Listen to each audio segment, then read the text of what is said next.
इसी से भगवत प्राप्ति।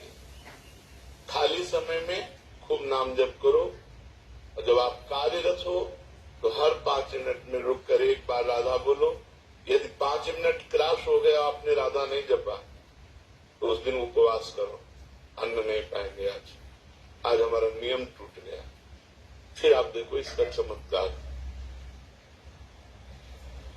जब नींद आती है तब ये 5 मिनट वाला नियम नहीं चल पाएगा। उसके लिए चर्चा हुई, यदि हम गाढ़ नाम चिंतन करते हुए सो गए तो हमारा वो सोना भी भजन माना जाएगा। पर जब जग गए, मानो 12 बजे रात के जग गए, फिर हमारा 5 मिनट वाला नियम लागू। जागृत में हम 5 मिनट खाली नहीं जाने देंगे और सोते समय खूब नाम जप करते हुए सोएंगे तो वो निद्रा भी भजन माना जाएगा। मन लागे चाहे ना लगे, तुम जपना मत छोड़ो, करके देखो। इसमें लाभ ही लाभ है, हानि तो कोई है नहीं। साइड इफेक्ट तो है नहीं, नाम में कोई साइड इफेक्ट। अन्य साधनाओं में तो ऐसा होता है कि ये त्रुटि हुई तो ऐसा, नाम में नहीं।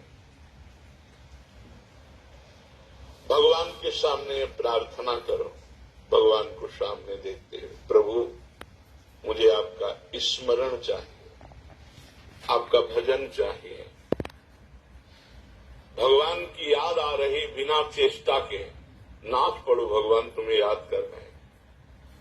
आपने चेष्टा नहीं कि अपने आप प्रिया प्रीतम की याद आ रही, श्री जी आपको याद कर रहे हैं। खुशी से नाच पढ़ो, भगवान कृपा करके तुम्हें याद कर रहे हैं। अचानक चित्तवृत्ति भगवान में गई, तो आपकी नहीं गई, भगवान आपको याद कर रहे हैं, प्रभु आपको याद कर रहे हैं, तब आपकी चित्तवृत्ति डूबी। कोई भी भक्त ऐसा नहीं कह सकता कि मैं सर्वथा निष्पाप हूं। अगर वो कहता तो झूठा। निष्पाप होता तो मृत्यु लोक में जन्म क्यों होता। मृत्यु लोक का शरीर बनता ही शुभ अशुभ कर्मों से है। इस शरीर की रचना ही 2 कर्म से होती है। अगर शुभ कर्म है तो देव शरीर, अशुभ कर्म है तो यातना शरीर, शुभ अशुभ कर्म है तो मनुष्य लोक में।